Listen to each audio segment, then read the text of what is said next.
Olá pessoal, meu nome é William.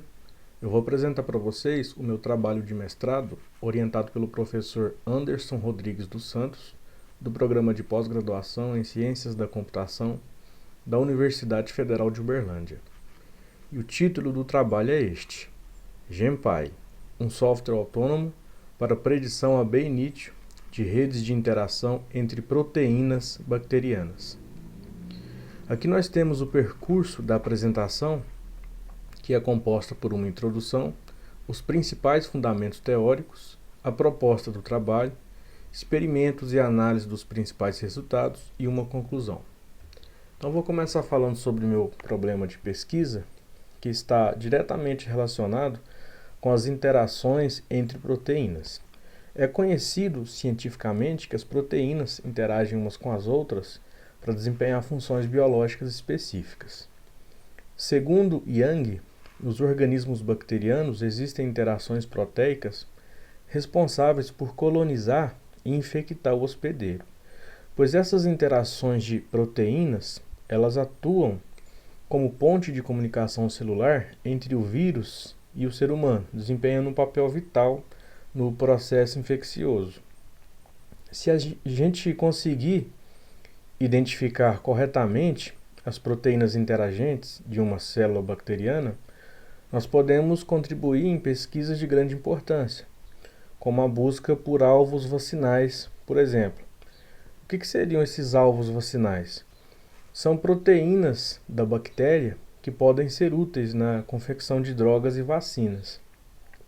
Porém, de acordo com Pascal, os métodos in vitro e in vivo, que são métodos de laboratório, eles são muito caros e demorados, além de identificar muitas interações falsas ou falsos positivos.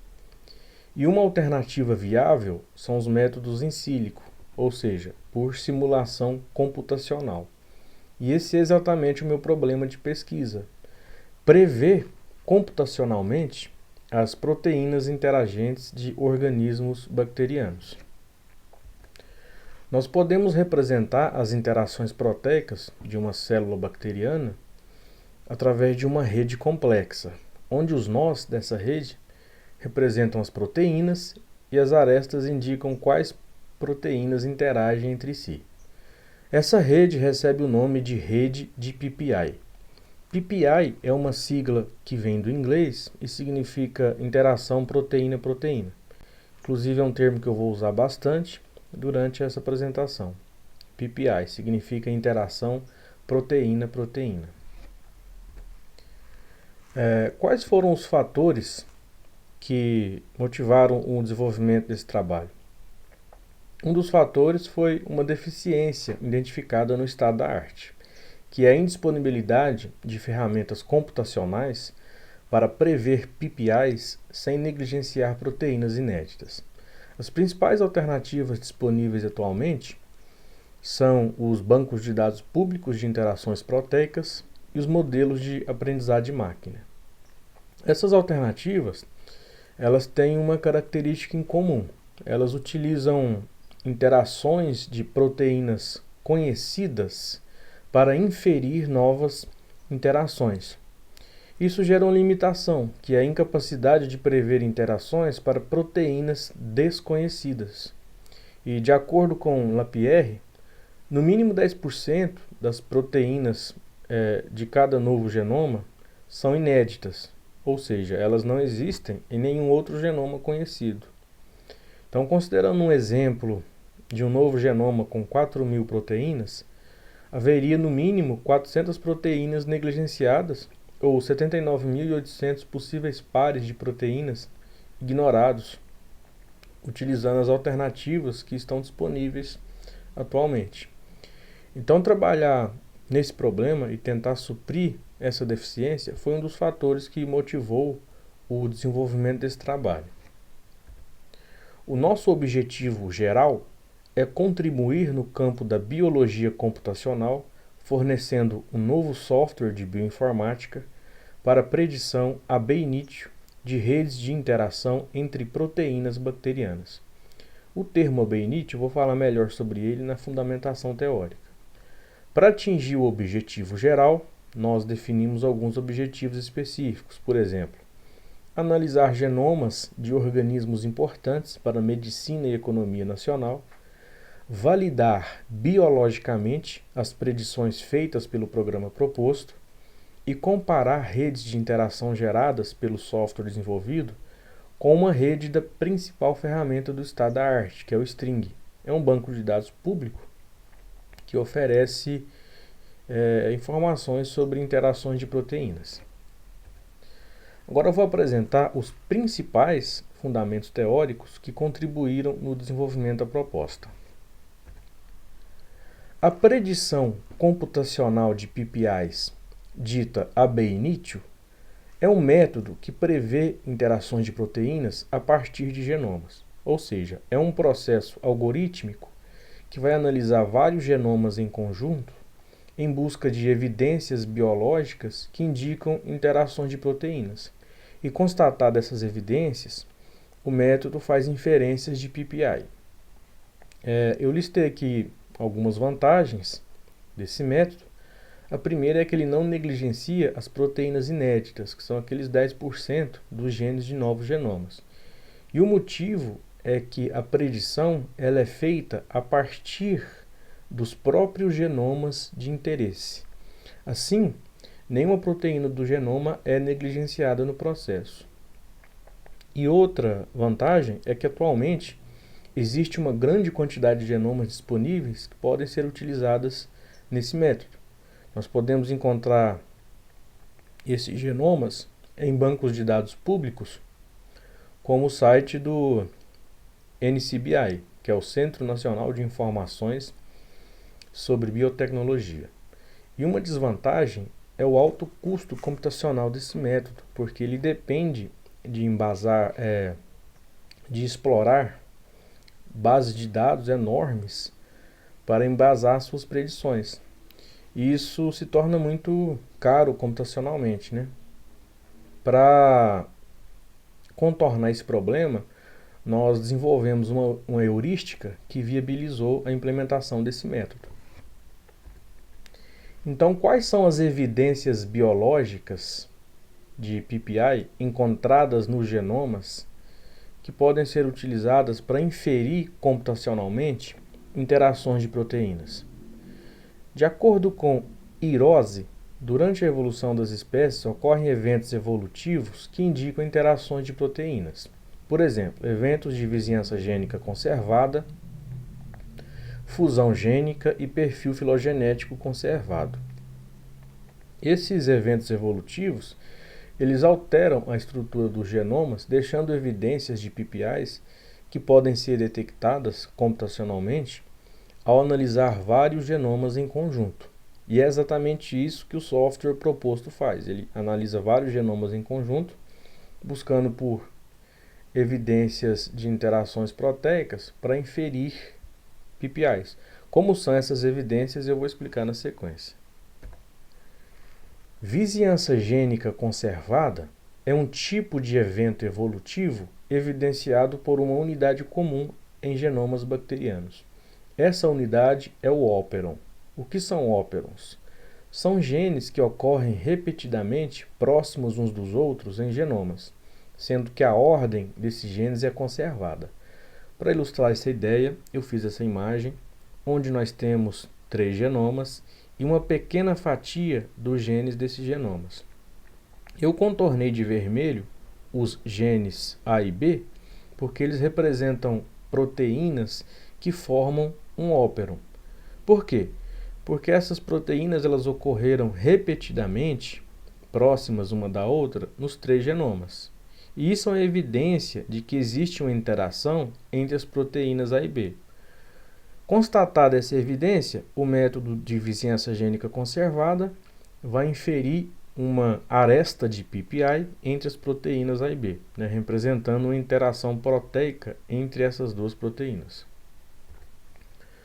Outro evento evolutivo explorado pelo programa são eventos de fusão gênica, que é quando 2 genes vizinhos em um genoma se fundem como uma sequência única, formando um novo gene em outro genoma. Então, por exemplo, nós temos aqui um genoma I e 2 genes vizinhos nesse genoma aí. Esses 2 genes, né, que representam 2 proteínas, se fundiram formando uma nova proteína, uma única proteína, no genoma J. E isso é outra evidência de que existe uma interação entre as proteínas A e B. Constatada essa evidência, o método infere uma aresta de PPI entre essas 2 proteínas. O último evento evolutivo explorado pelo programa são eventos de perfil filogenético conservado. Esse evento sugere que durante a evolução das espécies, se 2 proteínas são necessárias para a realização de uma determinada função biológica, elas serão preservadas caso essa função seja necessária em um organismo, enquanto ambas não fazem nenhuma falta se a função não for necessária naquele organismo. Ou seja, não faz sentido o organismo codificar apenas uma das 2 proteínas em seu genoma. Baseado nessa hipótese, esse método infere PPIs a partir dos perfis filogenéticos das proteínas. Então nós temos 2 etapas principais para aplicar esse método. A primeira é montar o perfil filogenético das proteínas, se baseando em um conjunto de genomas de referência. Para ilustrar, eu fiz essa tabela onde na primeira coluna nós temos os genes de consulta, que seriam proteínas de um genoma sob análise, e as outras colunas são genomas de referência utilizados para montar o perfil filogenético de cada proteína de consulta. Um perfil filogenético ele é representado por uma string binária, onde valores iguais a 1 representam a presença de uma determinada proteína em um genoma específico e valores iguais a 0 representam a ausência. Então, através de um perfil filogenético, nós conseguimos saber em quais genomas de referência uma determinada proteína de consulta está presente. Tendo montado os perfis filogenéticos de todas as proteínas de um genoma de consulta, o próximo passo é comparar par a par os perfis das proteínas para inferir interações. Então, nessa etapa, todos os possíveis pares de proteínas do genoma de consulta são comparados e o par que apresentar o mesmo perfil filogenético, que é o caso aqui das proteínas A e C, elas são inferidas como interagindo entre si, né? É criada uma aresta de PPI entre essas 2 proteínas, como ilustrado nessa imagem. Bom, então esses são os principais fundamentos teóricos e agora eu vou falar sobre a proposta do trabalho. A nossa proposta é um software autônomo para prever interações de proteínas bacterianas a partir de genomas. Nós chamamos esse software de GenPy. O GenPy ele analisa genomas representados por arquivos multiface de proteínas, inferindo PPIs a partir de evidências biológicas, que são as evidências de vizinhança gênica conservada, fusão gênica e perfil filogenético conservado, que eu acabei de explicar. No final de uma análise, o programa ele gera uma rede de PPI para cada genoma do conjunto analisado. Cada rede é representada por um grafo, onde os nós são as proteínas e as arestas são interações par a par de proteínas. Sobre as tecnologias utilizadas no desenvolvimento da proposta, como linguagem de programação, nós utilizamos o Common Lisp. Assim como o Prolog, o Lisp é adequado para programas de inteligência artificial, principalmente por facilitar o processamento de informações simbólicas. Embora a gente não faça esse tipo de processamento no programa desenvolvido, o Lisp ele ofereceu maior rapidez na implementação. O motivo é a sua facilidade para lidar com estruturas de dados complexas, como listas e tabelas hash, que nós utilizamos muito na implementação. Outra questão é que o Lisp oferece suporte ao paralelismo, que é um dos itens que nós definimos como trabalho futuro, né? Implementar paralelismo no GenPy. Com relação à velocidade de execução, o Lisp oferece recursos de otimização de código que podem fazer com que uma mesma função seja executada mais rapidamente. Para exemplificar, nós fizemos um experimento com 5 variações de uma função que gera a sequência de Fibonacci.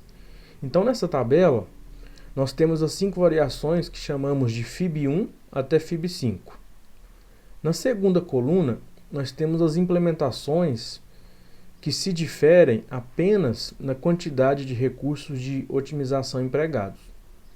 A terceira coluna é o total de ciclos do processador necessários para executar cada variação dessa função.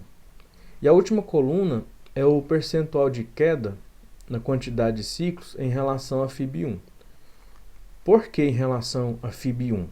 Porque essa é a única variação na qual não utilizamos nenhum recurso de otimização. De Fib2 até Fib5, os recursos de otimização empregados estão apontados por essas setas vermelhas. Então, por exemplo, em Fib2, nós fizemos apenas a tipagem da variável interna da função.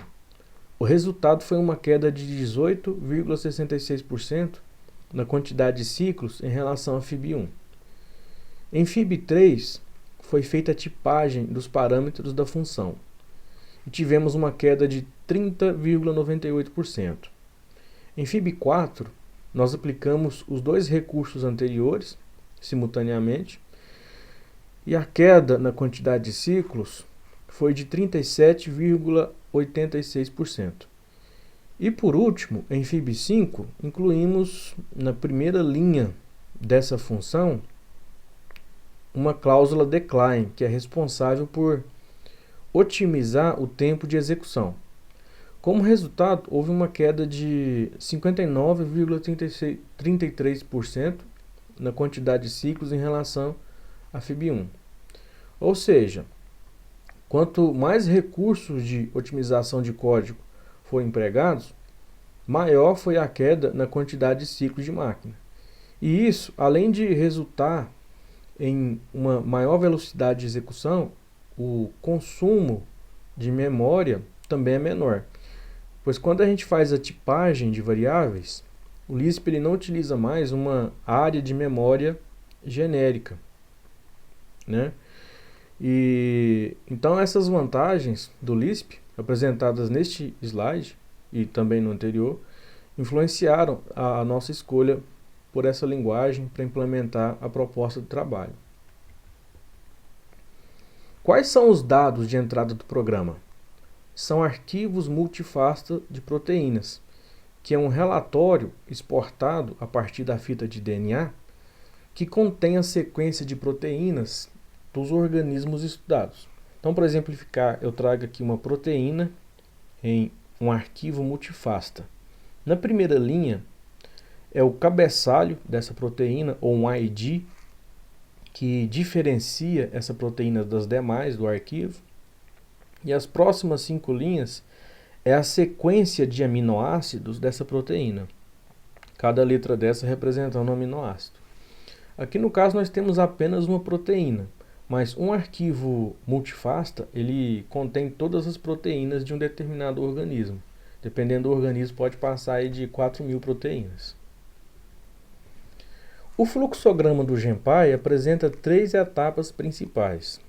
A primeira é a geração dos histogramas de aminoácidos das proteínas. A segunda é a geração do pangenoma dos organismos sob análise. E a terceira é a busca por evidências biológicas de interações entre proteínas. E eu vou explicar sobre essas etapas na sequência. No programa desenvolvido, cada proteína é representada pelo seu histograma de aminoácidos. E o motivo é possibilitar a aplicação da heurística do programa. Então, a primeira etapa de uma execução do GenPy é gerar histogramas de aminoácidos para as proteínas oriundas dos genomas sob análise, né, que são representados pelos arquivos multifasta de proteínas. Para exemplificar essa geração de histograma, eu trago aqui a sequência de aminoácidos de uma determinada proteína. Abaixo nós temos os 26 possíveis tipos de aminoácidos que uma proteína pode ter. E por último aqui é o histograma de aminoácidos dessa proteína, ou seja, a distribuição de frequência de cada um desses 26 aminoácidos nessa proteína. Então nós geramos um histograma como esse para cada proteína dos genomas incluídos em uma análise. E essa é a primeira etapa de uma execução do GenPy. A heurística do GenPy é uma heurística para comparação par a par de proteínas. E o objetivo é classificar se um par de proteínas é similar ou não. Para exemplificar, eu trago aqui uma amostra de duas proteínas para comparação, proteína A, proteína B e as suas sequências de aminoácidos. Mais abaixo nós temos os histogramas de aminoácidos dessas duas proteínas, histograma A, histograma B. A aplicação da heurística é baseada na diferença de histogramas de aminoácidos. Então, a primeira etapa é calcular a diferença de histogramas. Por exemplo, o aminoácido representado pela letra A, ele ocorreu 12 vezes na proteína A e 11 vezes na proteína B, ou seja, diferença de 1. Fazemos esse cálculo de diferença para todos os 26 aminoácidos e o próximo passo é aplicar a heurística com base em dois parâmetros, que é a diferença limite e a quantidade de aminoácidos. A melhor forma de eu explicar o significado desses parâmetros é dando um exemplo. Então, considerando os valores 1 e 25 para esses dois parâmetros, respectivamente, o que a heurística faz? Ela vai verificar se na diferença A e B existe pelo menos 25 aminoácidos cuja diferença seja de no máximo 1. Como é o caso aqui, nós temos apenas um aminoácido, representado pela letra L, cuja diferença ficou acima de 1. Atendendo essa condição, a heurística vai classificar as proteínas A e B como sendo similares, né? E utilizando esses valores 1 e 25 para os parâmetros da heurística, nós estamos estimando no mínimo 90% de identidade de sequência para todo par de proteínas classificado similar pela heurística. Como a gente faz essa estimativa, eu vou apresentar na parte de resultados. A segunda etapa é gerar o pangenoma dos organismos incluídos na análise. Gerar um pangenoma significa identificar o genoma do núcleo, que são proteínas presentes em todos os organismos incluídos em uma análise, identificar o genoma acessório, que são proteínas que estão presentes em um subconjunto dos organismos analisados, e identificar proteínas específicas de cada organismo. Os objetivos dessa geração de pangenoma são identificar proteínas conservadas. O que é uma proteína conservada? É uma proteína que está presente em 2 ou mais genomas de um conjunto analisado. E também registrar a localização dessas proteínas, ou seja, em quais genomas essas proteínas conservadas foram encontradas. A finalidade é possibilitar a predição de PPI por vizinhança gênica conservada e perfil filogenético conservado. A terceira etapa é a busca por evidências biológicas de interação entre proteínas.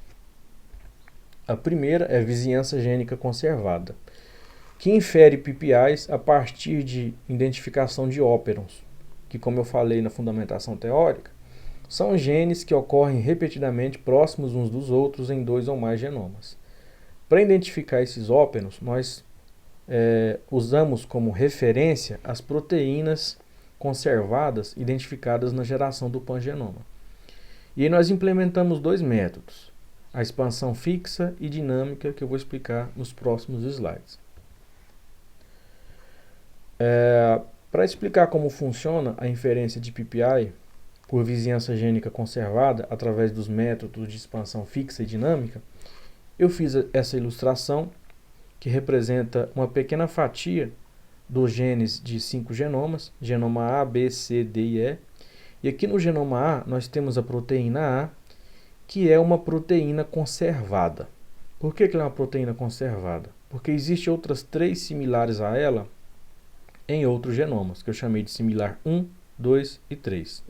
Então, como funciona a expansão fixa? Nós utilizamos uma janela fixa de tamanho igual a 10 para comparar os 10 genes vizinhos subsequentes da proteína A com os 10 genes vizinhos subsequentes de cada proteína similar a ela.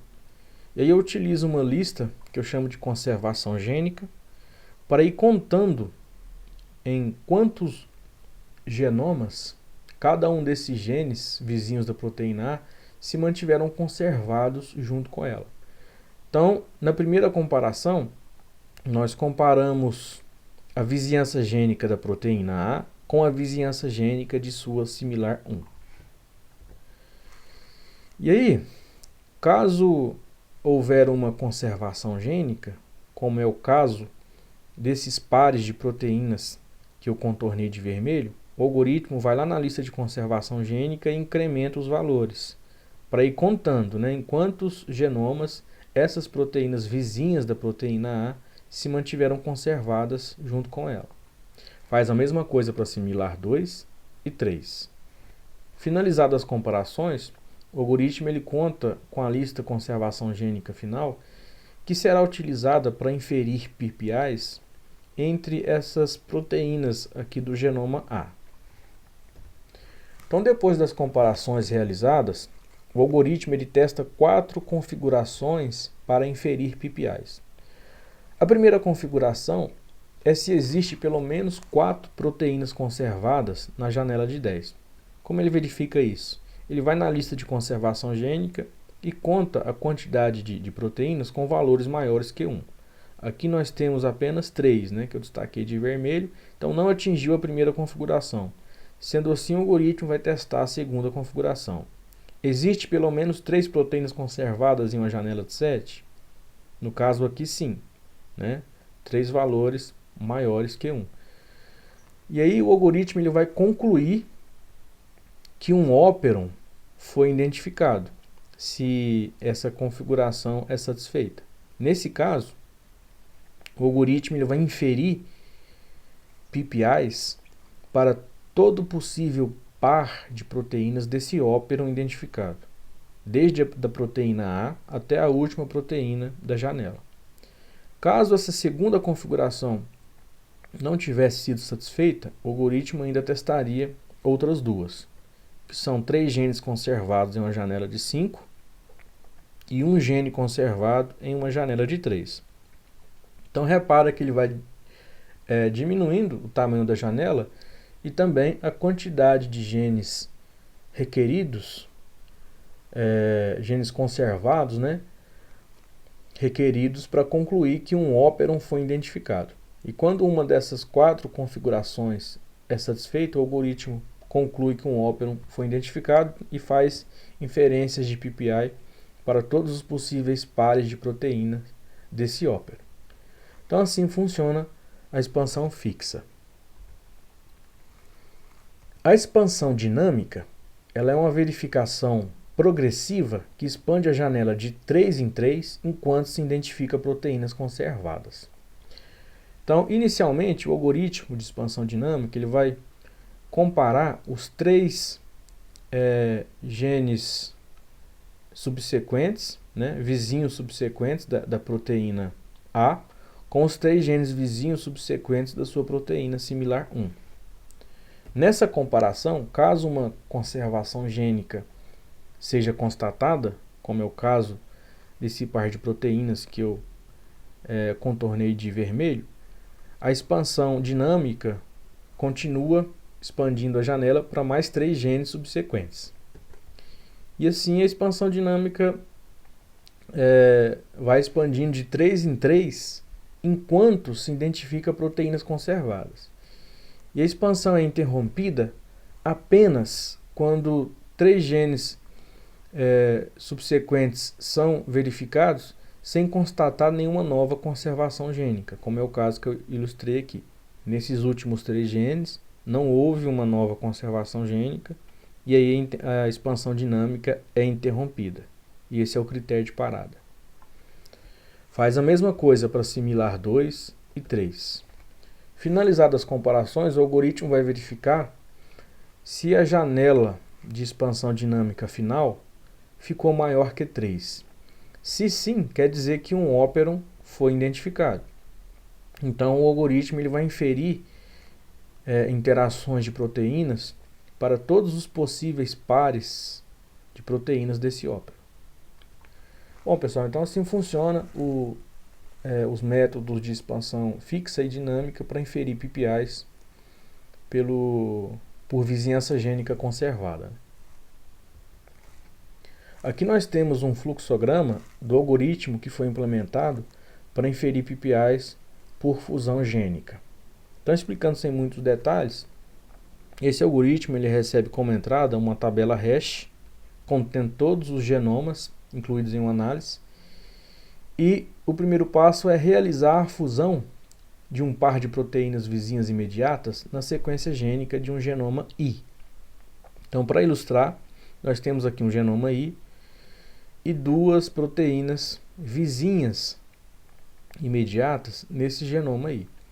Como é que ele faz a fusão, representa a fusão dessas duas proteínas? Nada mais é do que a soma do histograma de aminoácidos das proteínas A e B, né? Então ele vai gerar um novo histograma de aminoácidos, que é a soma desses histogramas A e B, representando a proteína fundida. Depois ele vai comparar a proteína fundida, que é o novo histograma, né, com todas as proteínas dos outros genomas.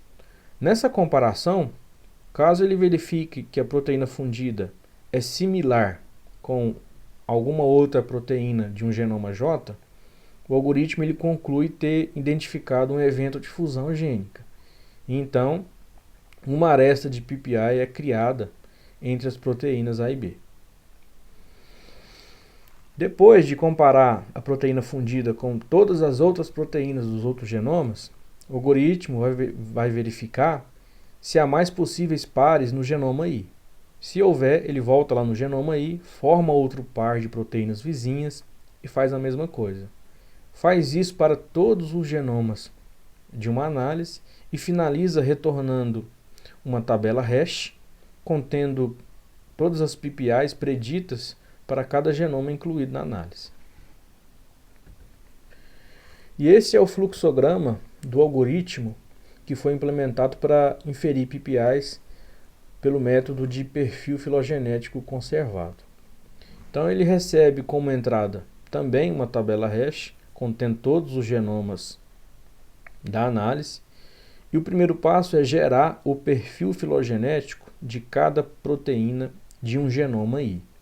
Para exemplificar, eu fiz essa tabela aqui, onde na primeira coluna nós temos as proteínas de um genoma I. Para montar o perfil filogenético dessas proteínas, o algoritmo ele utiliza como genomas de referência todos os demais genomas incluídos na análise. Então, tendo montado esse perfil filogenético para essas proteínas, o próximo passo é agrupar proteínas do genoma I por perfil filogenético, ou seja, ele vai gerar vários grupos de proteínas com o mesmo perfil filogenético, né? Perfil filogenético idêntico.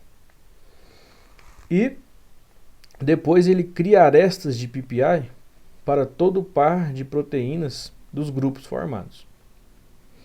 E ele vai verificar se há mais genomas para analisar. Se houver, ele seleciona um outro genoma aí e faz a mesma coisa para esse outro genoma e para todos os demais da análise, né? O algoritmo ele finaliza retornando uma tabela hash contendo as PPIs preditas para cada genoma do conjunto analisado. Bom, pessoal, então assim foi a implementação da proposta. Claro que explicando sem muitos detalhes de implementação, só o principal, né? E agora eu vou apresentar os experimentos e análise dos principais resultados. Sobre a heurística do programa, o método de validação que nós adotamos foi utilizar o algoritmo exato, chamado Needleman-Wunsch, para validar as classificações positivas realizadas pela heurística. Então, antes de apresentar os resultados dessa validação, eu preciso falar um pouco sobre o algoritmo Needleman-Wunsch, que é o nosso padrão ouro. É um algoritmo exato para alinhamento global de sequências biológicas. O termo global significa que esse algoritmo ele alinha pares de sequências em todo o seu comprimento, ou seja, de ponta a ponta. Então aqui nós temos um exemplo de duas sequências para comparação e mais embaixo nós temos o alinhamento global dessas duas sequências. Então repare que esse alinhamento é feito em toda a extensão das duas sequências, por isso que chama alinhamento global. Tendo feito o alinhamento, o algoritmo ele calcula um percentual de identidade que representa o quão essas duas sequências são similares. A principal vantagem desse algoritmo é que ele é um algoritmo ótimo, ou seja, ele sempre garante alinhar essas duas sequências da melhor forma possível. E a principal desvantagem é o custo computacional, pois ele é um algoritmo quadrático, né? Tanto em termos de tempo de processamento, como em consumo de memória. Para validar nossa heurística, a gente fez um experimento que pode ser descrito nesses passos principais. Primeiro, nós escolhemos uma base de dados com 3.988 proteínas oriundas de um genoma de Mycobacterium tuberculosis. Depois, nós utilizamos a heurística proposta, variando seus parâmetros para classificar par a par essas proteínas. Um par de proteínas pode ser classificado como similar ou não similar. Nós assumimos que um par é similar se ele tem no mínimo 90% de identidade de sequência. E é aí que entra o algoritmo exato Needleman-Wunsch, que a gente utilizou para estimar um percentual de identidade para cada par de proteínas classificado similar pela heurística. Então, por exemplo, se o algoritmo exato estima no mínimo 90% de identidade de sequência para todo par de proteínas classificado similar pela heurística, isso seria uma evidência de que a nossa heurística é confiável. Então, esse foi o critério de validação que nós utilizamos. E aqui estão os resultados dessa validação, que foram obtidos por variação de valores para os parâmetros da heurística. Nas duas primeiras colunas dessa tabela, nós temos os parâmetros da heurística. A diferença limite é a quantidade de aminoácidos. A terceira coluna é o número de pares similares classificados pela heurística, para cada combinação de valores para os seus parâmetros. E as outras colunas são estatísticas referentes às estimativas do algoritmo exato Needleman-Wunsch. Por exemplo, a identidade mínima que o algoritmo exato estimou para os conjuntos de pares de proteínas classificadas similares pela heurística. Também a identidade máxima, identidade média e a mediana da identidade. Por exemplo, utilizando os valores 0 e 26, a nossa heurística ela classificou 336 pares de proteínas como sendo similares, com identidade mínima igual a 100%, que foi estimada pelo algoritmo exato. Esse 100% é decorrente desses valores 0 e 26, pois utilizando esses valores, a nossa heurística ela sempre garante identificar pares de proteínas idênticas.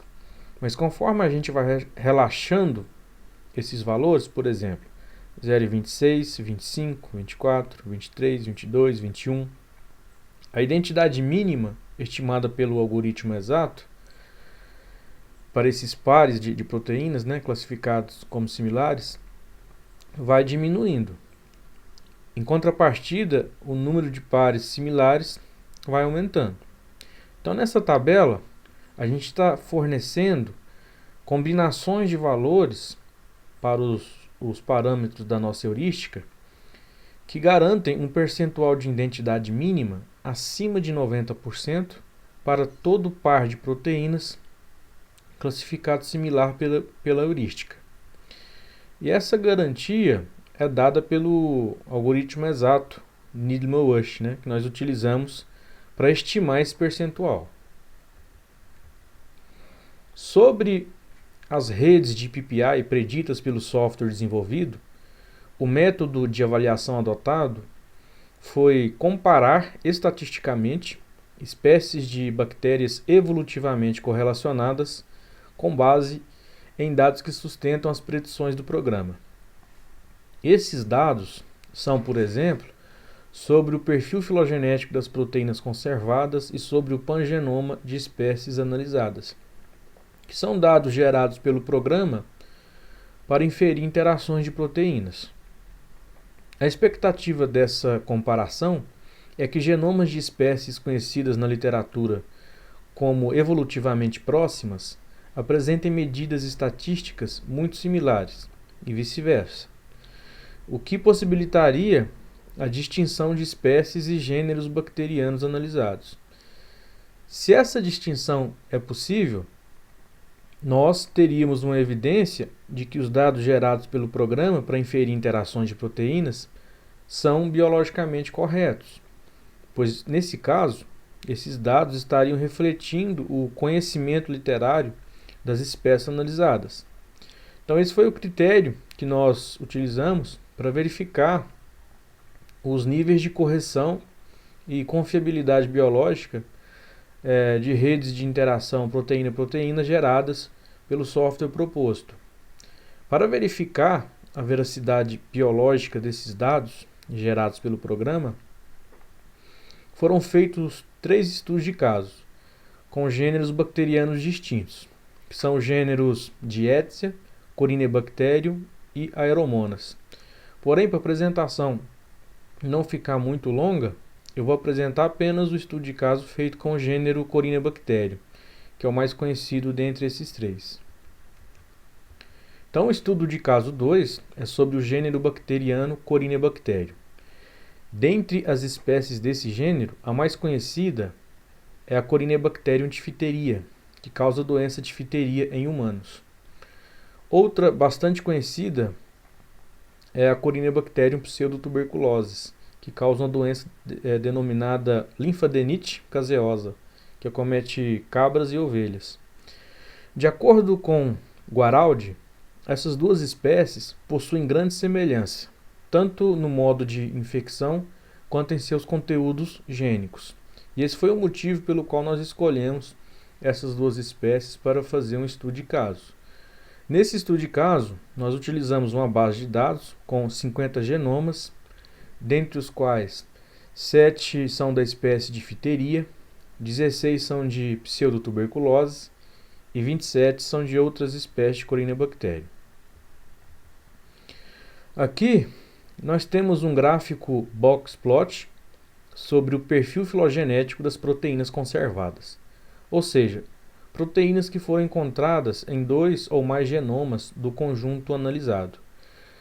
No eixo X desse gráfico, nós temos os 50 genomas analisados, e cada genoma é representado por uma caixa.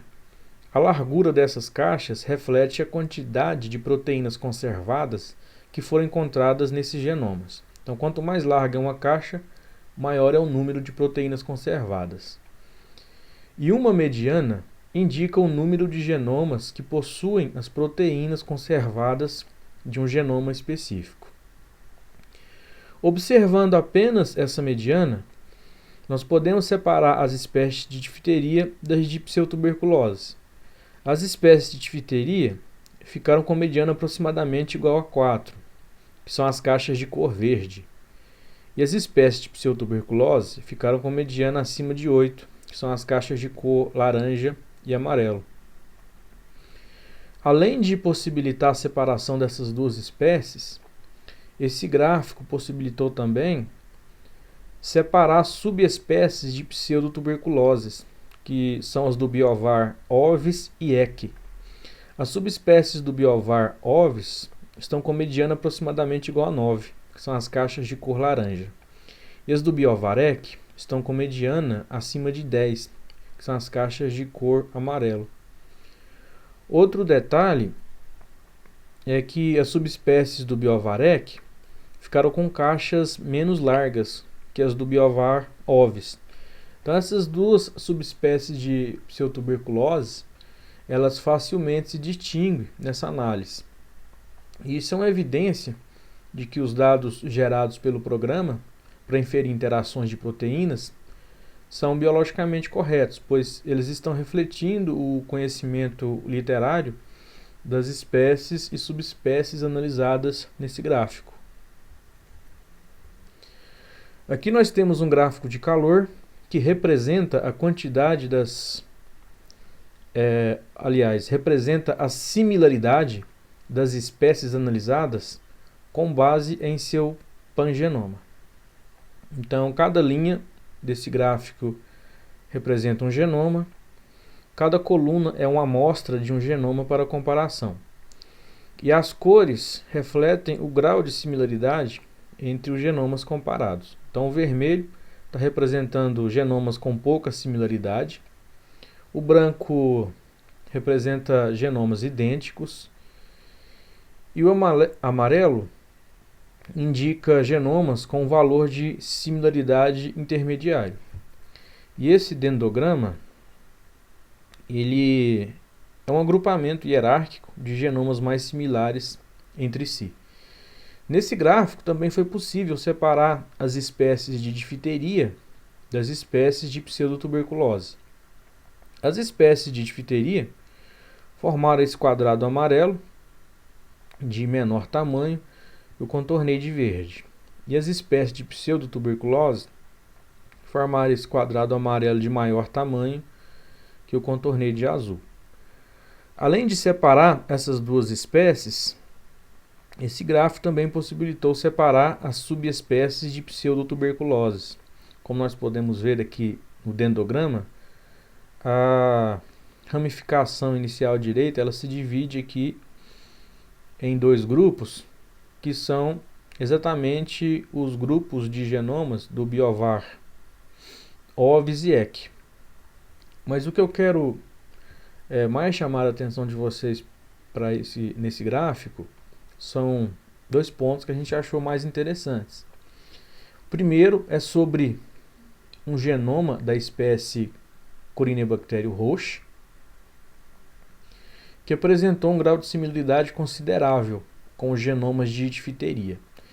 Essa espécie de Corynebacterium roxo é essa que eu destaquei de preto, aqui tanto na linha como na coluna. E como vocês podem ver, ela apresentou um certo grau de similaridade com os genomas de difteria. Então nós fomos buscar na literatura informação sobre esse genoma de Corynebacterium roxo.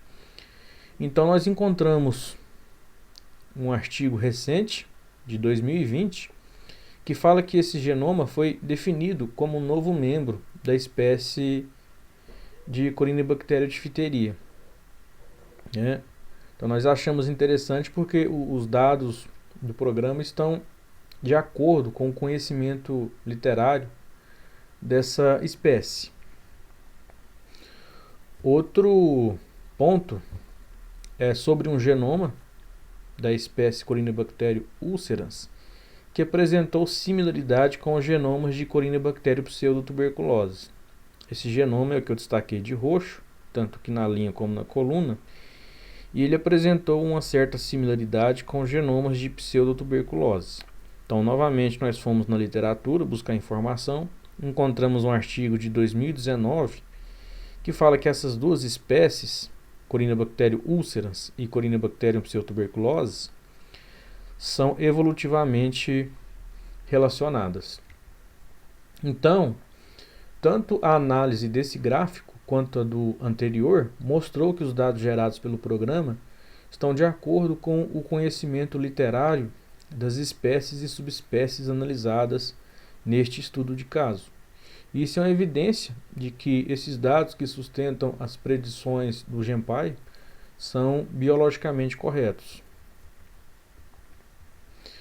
Para comparar o GenPy com uma alternativa do estado da arte, nós utilizamos o string. String significa ferramenta de pesquisa para recuperação de genes em interação. É um banco de dados público, um dos mais utilizados pela comunidade científica da área, para consultar interações de proteínas. Possui mais de 5.000 genomas em seu banco de dados para embasar suas predições de PPIs. E essa ferramenta ela está disponível para acesso público no site stringdb.org. Nessa comparação, o objetivo foi estimar a qualidade de redes de interação geradas pelo GenPy frente a uma rede do string. Então nós utilizamos duas abordagens de comparação, que chamamos direta e indireta. Na comparação direta, o foco foi comparar redes de PPI visando identificar interações compartilhadas, ou seja, arestas de PPI em comum entre as redes comparadas. E na comparação indireta, nós focamos em comparar características topológicas de redes complexas. Porém, para a apresentação não ficar muito longa, eu vou apresentar apenas a abordagem direta, que eu acho que é a mais importante. O experimento realizado nessa comparação do GenPy com string pode ser descrito nesses 3 passos principais. O primeiro passo foi selecionar uma rede de PPI do string. Então nós selecionamos uma rede de Corynebacterium pseudotuberculosas. No segundo passo, nós utilizamos o GenPy para gerar redes de interação desse organismo selecionado. E aí a gente utilizou uma base de dados com 50 genomas de Corynebacterium que foram submetidos a análises do programa com diferentes configurações de parâmetros. O objetivo dessas análises foi gerar redes de PPI diferentes, para o organismo selecionado. Dentre as redes geradas pelo GenPy, 9 foram selecionadas para comparação com a rede do string. O terceiro e último passo foi verificar o percentual de interações compartilhadas, ou seja, arestas de PPI em comum entre as redes comparadas.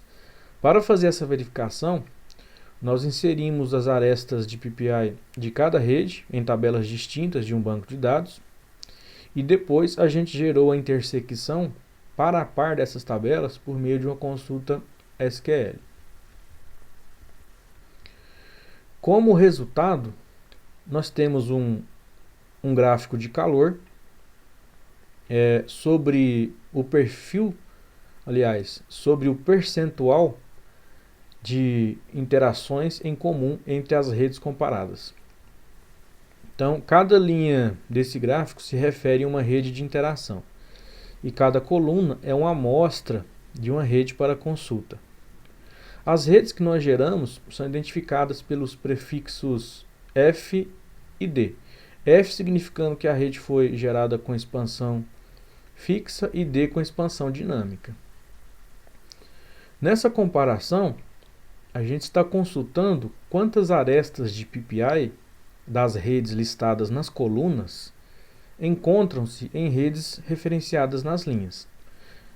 As cores desse gráfico estão representando o percentual de arestas em comum entre as redes comparadas. Então, cores mais escuras representam um percentual maior e cores mais claras um percentual menor.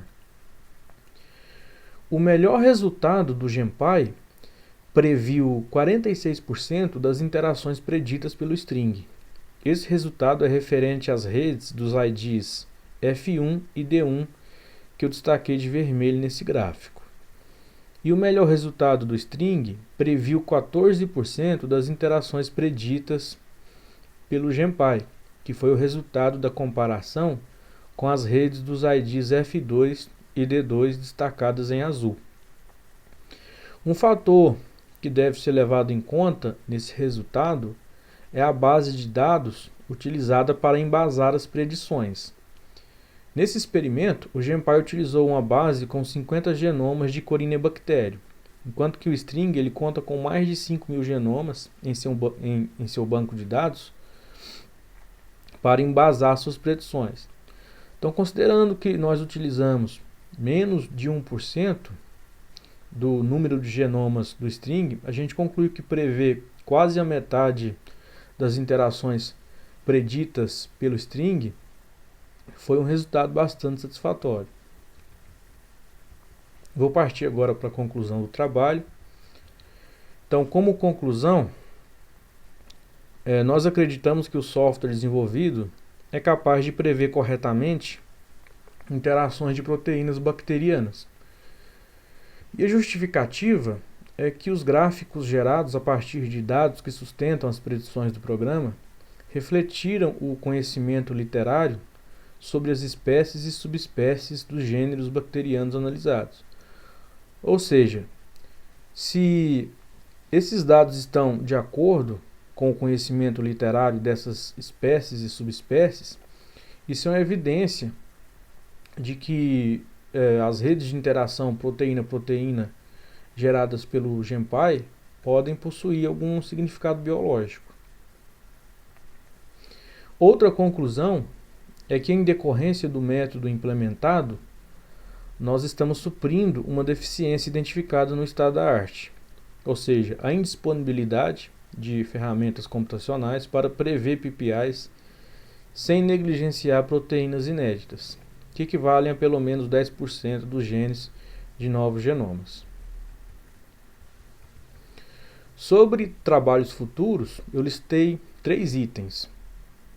O primeiro é implementar paralelismo no GenPy, visando um processamento mais rápido. Por causa da heurística do programa, esse processamento já é bastante rápido, mas nós queremos deixar mais rápido do que já é. Então o paralelismo seria uma boa opção para isso. O segundo item é implementar na proposta atual outros métodos de inferência de PPIs a partir de genomas. E aí eu trago como referência o artigo intitulado Métodos Computacionais para Previsão de Proteínas em Interação, que apesar de antigo, já de 2002, foi o único que eu encontrei falando sobre outros 2 métodos de inferência de PPIs a partir de genomas, além dos 3 que eu implementei. E o terceiro item é o desenvolvimento de outro software autônomo baseado na heurística do GenPy. Os objetivos desse software seria fazer comparação par a par de sequências de aminoácidos de proteínas e fazer geração rápida de pangenomas. Aqui são as referências bibliográficas que eu utilizei nessa apresentação. Então, basicamente é isso, pessoal. Agradeço muito a atenção e também a paciência. Muito obrigado.